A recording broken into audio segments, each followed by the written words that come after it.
Halo sepuh-sepuh, gimana kabar kalian? Pada sehat-sehat aja ya kan? Sebelum itu, Mimin ucapkan selamat datang di channel Al Series, tempat bagi para pecinta donghua mendapatkan spoiler menarik seputar donghua favorit. Bagi kalian yang sudah nonton spoiler sebelumnya, Mimin ucapkan xie. Bagi yang belum nonton, Mimin sarankan agar kalian nonton terlebih dahulu supaya kalian gak bingung dengan alur pembahasan kali ini. Jadi, tanpa berlama-lama lagi, langsung saja kita masuk ke pembahasannya.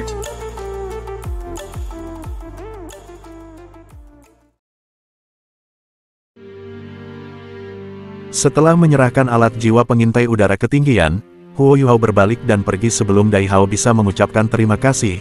Cahaya lembut menyala dan Huo Yuhao mengungkapkan ekspresi misterius di wajahnya.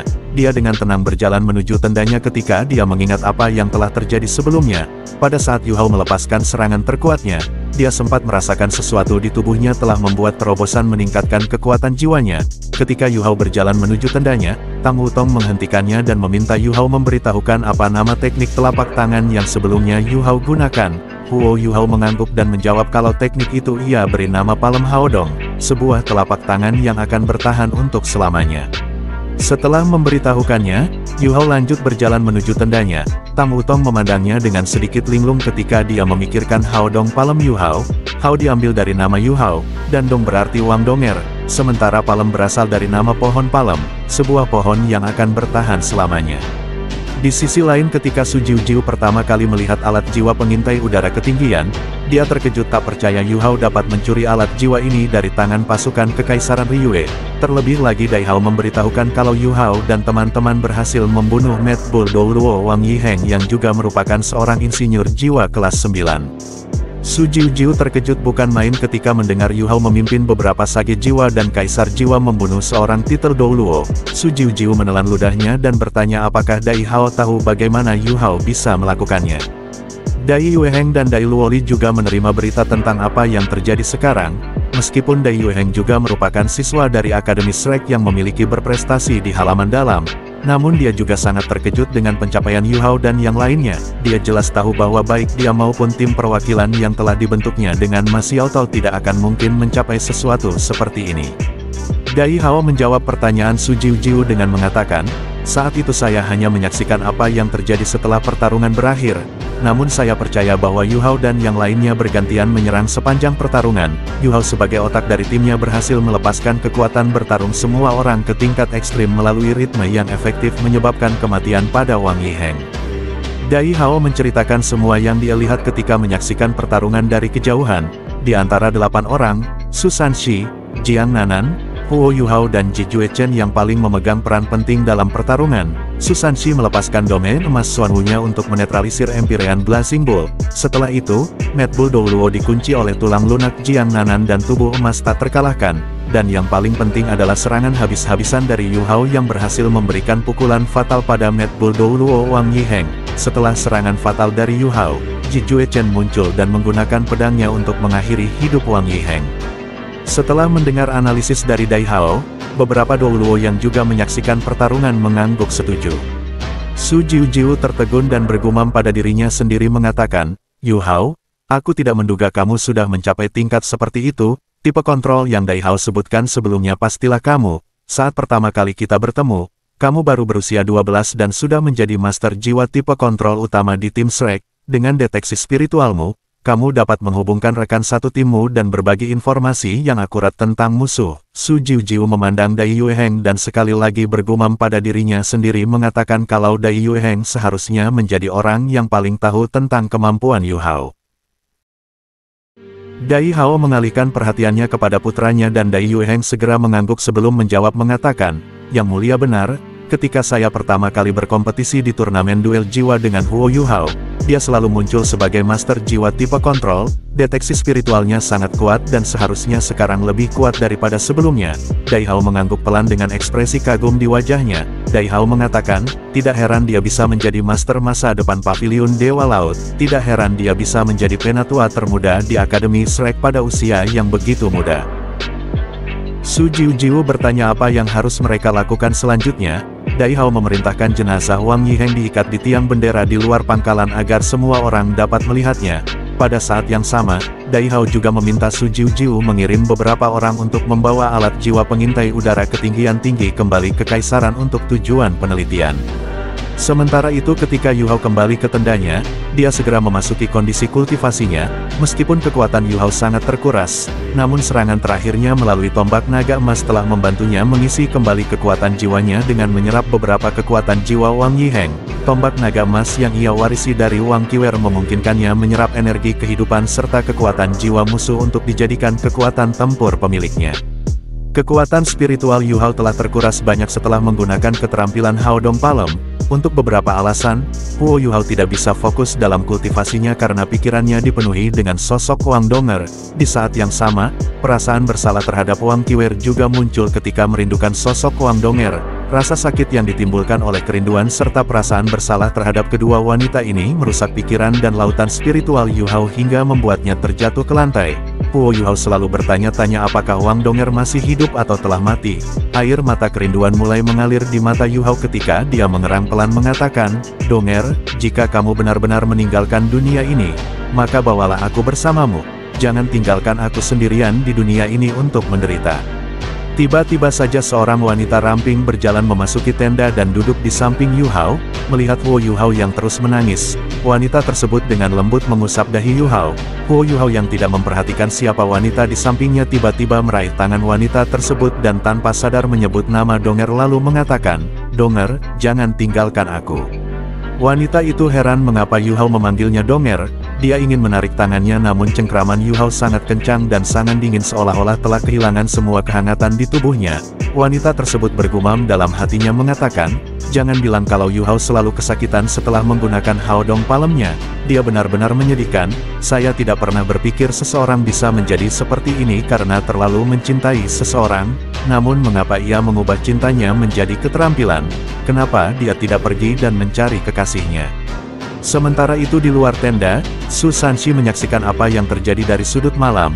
Sebelumnya ketika Yu Hao kembali ke tendanya, Su Sanxi diam-diam mengikuti Yu Hao dan berjaga di luar tenda sebagai upaya melindungi Yu Hao.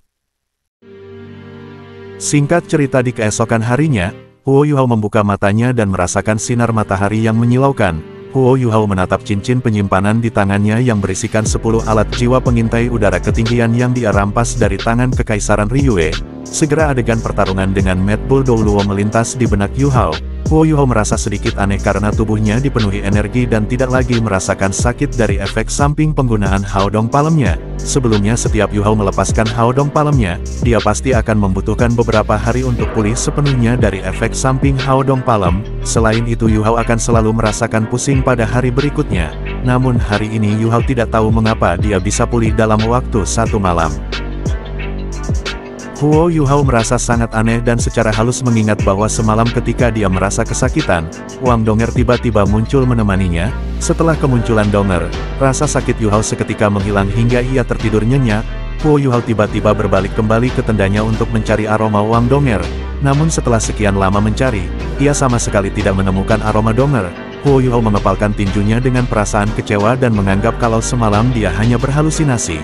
Setelah itu Yu Hao melihat sapu tangan wanita yang terbuat dari sutra. Ketika Yu Hao memandangi sapu tangan tersebut, Huo Yu Hao menganggap kalau sapu tangan tersebut milik Wang Donger yang semalam datang untuk merawatnya. Sementara itu di samping tenda Yu Hao, Tang Wutong sedang tidur nyenyak setelah semalaman menemani Yu Hao. Setelah kontribusi yang diberikan Yu Hao dan teman-temannya, mereka dianugerahi gelar kebangsawanan. Huo Yu Hao diberi gelar Viscount sementara keempat temannya dianugerahi gelar Baron. Selain itu, Huo Yu Hao bahkan diberi 10 juta koin jiwa emas. Setelah sarapan, Dai Hao secara pribadi datang mengunjungi Yu Hao. Dai Hao menanyakan bagaimana kondisi Yu Hao sekarang. Huo Yu Hao menjawab kalau saat ini dirinya sudah baik-baik saja. Yu Hao juga meminta maaf atas sikapnya semalam. Yu Hao menjelaskan kalau saat itu emosinya tidak stabil akibat efek samping setelah menggunakan keterampilan jiwa yang ia temukan sendiri. Dai Hao mengangguk dan tidak mempermasalahkannya. Sebelumnya Jiang Nanan juga telah menjelaskan perubahan sikap Yu Hao. Dai Hao lalu memberitahukan kalau saat ini Yu Hao hanya diberi gelar kebangsawanan rendah karena memperhitungkan perasaan prajurit lainnya. Dai Hao khawatir jika Yu Hao dan yang lainnya diberi gelar kebangsawanan yang lebih tinggi, para prajurit akan merasa tidak puas. Namun Dai Hao meminta agar Yu Hao tidak perlu khawatir, Kaisar pasti akan memberikan hadiah lain untuk Yu Hao. Huo Yuhao sama sekali tidak keberatan dengan hal ini, terlebih lagi meskipun Yuhao hanya diberi gelar Viscount, namun kelak gelar bangsawan tersebut juga akan diturunkan ke istri dan seluruh keturunannya. Huo Yuhao lantas bertanya mengenai apakah alat jiwa pengintai udara ketinggian telah diserahkan ke Kaisar. Dai Hao mengangguk mengatakan kalau alat jiwa tersebut telah dikirim kembali ke Kekaisaran beberapa waktu yang lalu. Setelah itu Dai Hao lalu bertanya apa rencana Yuhao selanjutnya, mengingat pukulan yang diberikan kepada Kekaisaran Ryue. Pertahanan mereka pasti akan menjadi lebih ketat setelah kematian Wang Yiheng. Huo Yuhao menjawab kalau dirinya akan terus mengganggu mereka. Selama kita menghabiskan energi Kekaisaran Ryue, saya yakin akan dapat mensurvei Dewa Kematian. Dai Hao sangat terkejut ketika mendengar ucapan Yuhao. Bagaimana tidak, mensurvei Dewa Kematian akan terlalu beresiko. Mendekati alat jiwa nomor 1 tersebut sama saja mengantarkan nyawa. Namun Yuhao sama sekali tidak khawatir. Sebaliknya dia bertanya bagaimana reaksi Kekaisaran Ryue setelah Wang Yiheng terbunuh. Dai Hao memberitahukan kalau sampai saat ini Kekaisaran Ryue belum mengambil tindakan. Namun sebenarnya Dai Hao sudah tidak sabar menunggu Kekaisaran Ryue melakukan balas dendam. Meskipun Legiun Insinyur Jiwa Kekaisaran Ryue kuat, namun penguasa jiwa Kekaisaran Star Luo tidak kenal takut. Dai Hao secara alami berharap Kekaisaran Ryue akan kehilangan ketenangan dan melakukan serangan balasan setelah kematian Wang Yiheng. Jika bukan karena pertahanan berlapis Kekaisaran Ryue di pegunungan Mingdok, Dai Hao sudah pasti akan mengerahkan pasukannya untuk merebut kembali pegunungan Mingdok. Singkatnya seorang tentara memberikan selembar surat yang dikirim oleh Kekaisaran Jiwa Surgawi. Dai Hao dengan cepat membaca surat tersebut. Setelah memeriksa surat tersebut, ekspresi Dai Hao langsung berubah pucat, tangannya mulai bergetar. Huo Yuhao yang duduk di samping Dai Hao juga segera berdiri setelah melihat ekspresi Dai Hao. Dai Hao dengan cepat menyerahkan surat itu kepada Huo Yuhao sembari mengatakan kalau sepertinya kali ini benua Dou Luo akan mengalami bencana. Isi surat tersebut mengatakan bahwa situasi di Kekaisaran Jiwa Surgawi tidak baik, lebih dari sepertiga wilayah mereka telah dikuasai oleh Kekaisaran Ryue, bahkan Heavenly Dou City yang merupakan ibu kota Kekaisaran Jiwa Surgawi juga telah diambil alih oleh musuh. Pemimpin sekte tubuh Dubusi terluka parah dan telah kehilangan setengah dari anggota sektenya. 4 dari 6 Legiun Master Jiwa Kekaisaran Jiwa Surgawi telah dihancurkan sementara 2 sisanya berusaha keras melindungi keluarga Kekaisaran yang mundur ke arah timur. Kekaisaran Ryue telah mengerahkan lebih dari 300.000 tentara termasuk 7 Legiun Insinyur Jiwa. Terlepas dari Legiun Insinyur Jiwa Tiran Jahat, semua Legiun Insinyur Jiwa peringkat binatang buas lainnya terlibat dalam pertempuran di Kekaisaran Jiwa Surgawi. Bahkan Gereja Roh Kudus juga terlibat dalam penyerangan ini. Mereka mengerahkan begitu banyak Master Jiwa Jahat untuk membantu Kekaisaran Ryue. Dubusi terluka parah dan hampir mati akibat melawan pemimpin Gereja Roh Kudus dan Dou Luo Long Xiaoyao. Ekspresi Huo Yuhao berubah setelah membaca isi surat tersebut. Dai Hao bertanya apa yang harus mereka lakukan. Meskipun Dai Hao biasanya sangat tenang, namun pada saat ini dia tidak bisa lagi mempertahankan ketenangannya dan mulai panik. Kekuatan Kekaisaran Star Luo terkonsentrasi di barat namun mereka ditahan oleh Kekaisaran Ryue di pegunungan Mingdou. Dengan situasi seperti itu, Dai Hao tidak punya banyak pilihan. Putri Su Jiu dengan ekspresi pucat di wajahnya tiba-tiba masuk ke tenda komandan. Begitu dia masuk, dia tidak bisa membantu tetapi malah melontarkan pertanyaan yang sama seperti Dai Hao. Apa yang harus kita lakukan?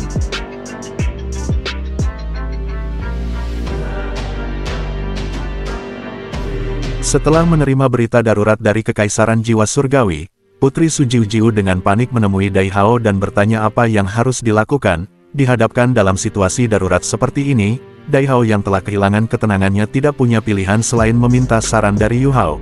Huo Yuhao menyarankan agar berita kekalahan Kekaisaran Jiwa Surgawi dirahasiakan terlebih dahulu agar tidak menyebar. Jika berita tersebut menyebar ke pasukan, moral dan semangat juang mereka pastilah akan jatuh.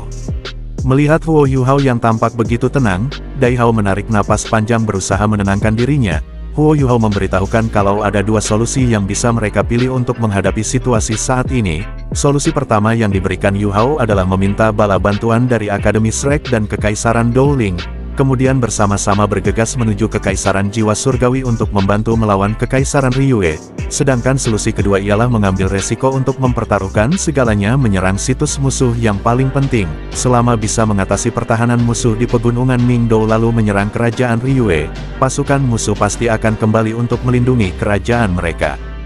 Dai Hao menyipitkan matanya melepaskan aura membunuhnya. Meskipun cara kedua sangat beresiko, namun itu cara terbaik untuk membalikkan keadaan. Dai Hao lantas bertanya bagaimana cara mereka menerobos pertahanan musuh di pegunungan Ningdou. Huo Yuhao menegaskan bahwa Dai Hao tidak perlu cemas karena dia sudah mempersiapkan rencananya. Singkatnya beberapa jam telah berlalu, Huo Yuhao menemui teman-temannya dan menjelaskan strateginya. Setelah mendengar strategi Yuhao, Su Sanshi langsung tidak setuju. Meskipun Yuhao sangat percaya diri dengan kemampuannya, namun Su Sanshi tidak akan membiarkan Yuhao mengambil resiko yang sangat berbahaya. Huo Yuhao menenangkan Su Sanshi dan menegaskan bahwa dirinya pasti akan baik-baik saja. Terlebih lagi dia memiliki perlindungan dari Dewa Binatang, Ditian pasti tidak akan membiarkannya mati. Ye Gui tiba-tiba berdiri memandang Yuhao dengan perasaan gelisah mengatakan bagaimana jika Dewa Binatang juga tidak bisa mengatasinya. Pernahkah kamu mendengar tentang Dewa Kematian? 2000 master jiwa yang setidaknya sage jiwa lenyap tanpa jejak hanya dalam satu serangan. Tidak peduli seberapa kuat dirimu, kamu akan mati jika melawan alat jiwa nomor 1 di benua. Semua rekannya tidak membiarkan Yuhao melakukan misi ini karena dianggap terlalu berbahaya.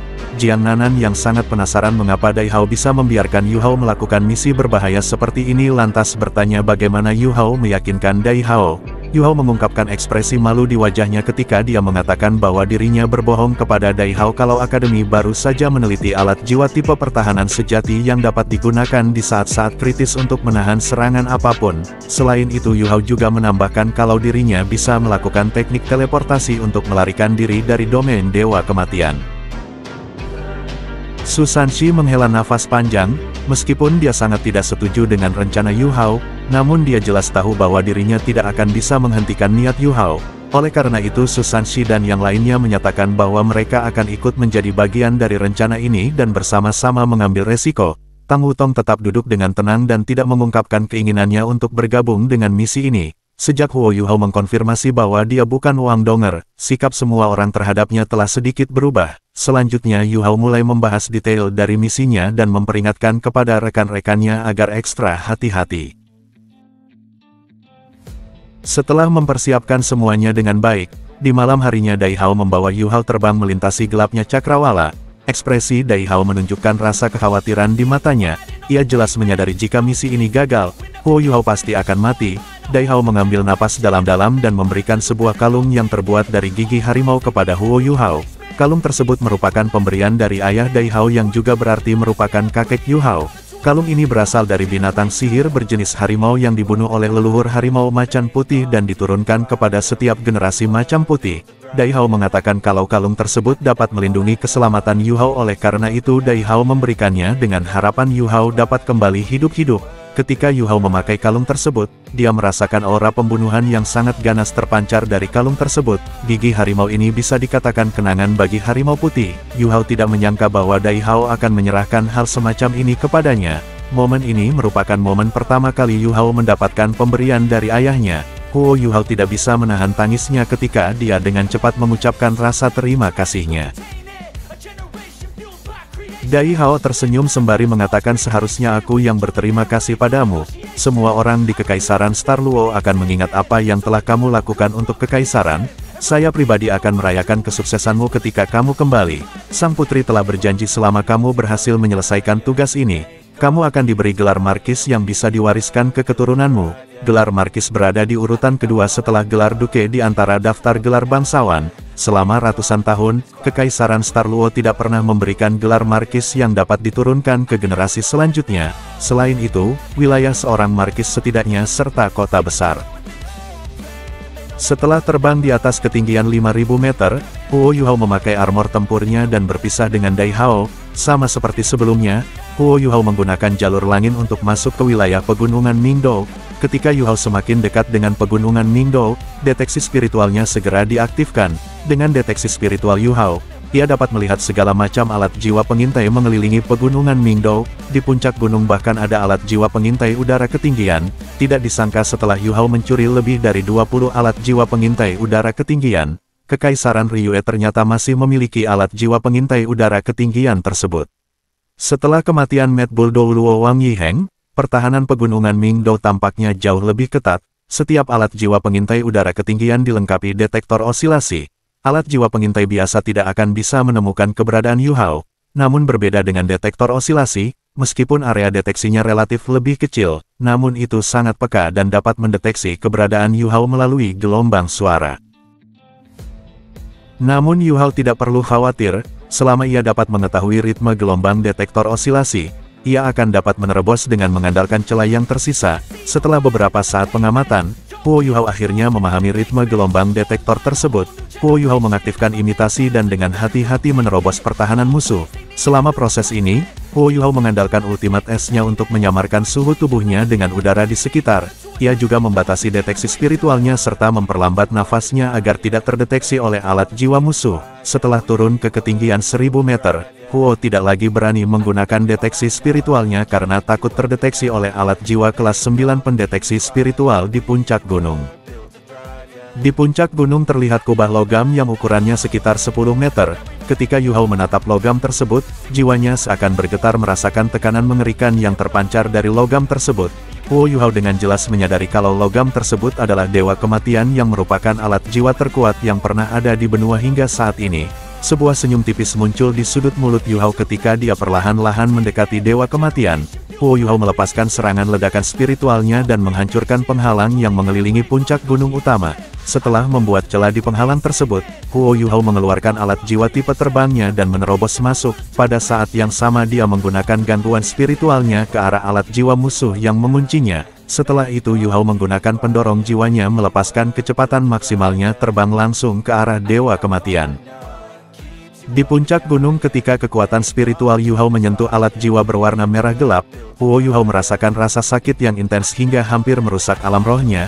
Huo Yuhao menarik kekuatan spiritualnya dan mencoba yang terbaik untuk menjaga keseimbangannya. Pada saat berikutnya sejumlah besar sinar jiwa serta peluru meriam ditembakkan ke arah Yu Hao. Ketika peluru meriam hampir mengenai Yu Hao, Tang Wutong tiba-tiba muncul menarik Yu Hao keluar dari pusat ledakan. Melihat kemunculan tiba-tiba Tang Wutong, Huo Yuhao lantas bertanya bagaimana kamu bisa ada di sini. Tang Wutong mengatakan kalau dia memiliki kemampuan bawaan sehingga dia dapat mengikuti Yu Hao sampai ke sini. Tanpa memperjelas kemampuan tersebut, Tang Wutong bertanya balik mengatakan, selanjutnya apa yang kita lakukan? Huo Yuhao melepaskan domain interferensi spiritual serta deteksi spiritualnya ke tingkat tertinggi dan dengan cepat menarik Tang Wutong ke puncak gunung bersama-sama menghindari serangan musuh. Ketika Yu Hao semakin dekat dengan puncak gunung, sebuah sinar merah tiba-tiba ditembakkan ke arah mereka. Huo Yuhao menebas sinar cahaya merah tersebut dengan menggunakan pedang putri salju. Ketika kedua serangan bertabrakan, pedang putri salju seketika hancur membuat Yu Hao dan Tang Wutong dipaksa mundur hingga 200 meter. Pada saat yang sama, beberapa sosok muncul dari puncak gunung terbang menuju ke arah mereka berdua. Di hadapan pada situasi seperti ini, Huo Yuhao mengatakan kalau ia akan mengirim Tang Wutong ke puncak gunung. Setelah itu Tang Wutong harus mencari seseorang di puncak gunung sehingga Yu Hao dapat menggunakan pemindahan Xuanwu yang ia duplikasi dari Su Sanxi. Tanpa membuang waktu, Huo Yuhao langsung menarik Tang Wutong ke dalam memeluknya membungkusnya dengan kekuatan jiwa sebelum pada akhirnya menggunakan kekuatan dorongan dari Solo Battle Armor membuat Tang Wutong meluncur ke puncak gunung. Tepat ketika Tang Wutong didorong ke arah puncak gunung, sejumlah besar peluru meriam dan sinar jiwa menyapu ke arah Yu Hao. Huo Yuhao menggunakan teknik teleportasi instannya dan berhasil menghindari serangan tersebut. Ekspresi Yu Hao tiba-tiba berubah suram ketika melihat dewa kematian menembak lurus ke arah Tang Wutong. Melihat ini, Huo Yuhao langsung menggunakan teknik pemindahan Xuanwu dan bertukar posisi dengan Tang Wutong. Tang Wutong yang menyaksikan Huo Yuhao menggunakan teknik pemindahan Xuanwu kepadanya langsung berteriak histeris. Tubuh sejati kupu-kupu naga bercahaya dirilis ketika dia terbang ke arah Yu Hao.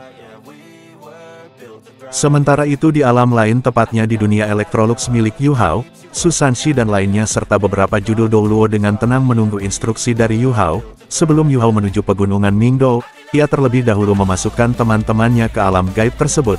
Di dalam alam gaib tersebut terdapat sebuah pintu spektral yang telah Yu Hao siapkan. Huo Yuhao mengatakan kepada mereka bahwa jika mereka tidak mendengar panggilannya dalam waktu 2 jam, maka mereka harus keluar dari tempat ini.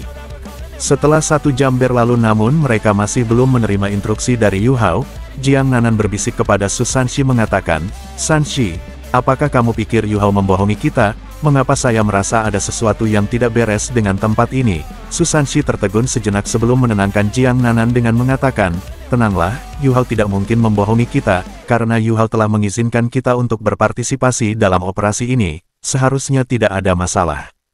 Jiang Nanan memandang pintu spektral yang ditinggalkan Yu Hao lalu bertanya kemana pintu ini mengarah. Jangan bilang pintu diarahkan langsung kembali ke kamp kita. Su Sanxi langsung terdiam beberapa saat ketika dia mendengarkan kecurigaan Jiang Nanan. Jiang Nanan menambahkan kalau sepertinya Yu Hao sama sekali tidak percaya diri. Kita semua telah ditipu. Tidak heran aku merasa ada sesuatu yang tidak beres saat dia setuju begitu saja di saat kita meminta bergabung dalam operasi ini.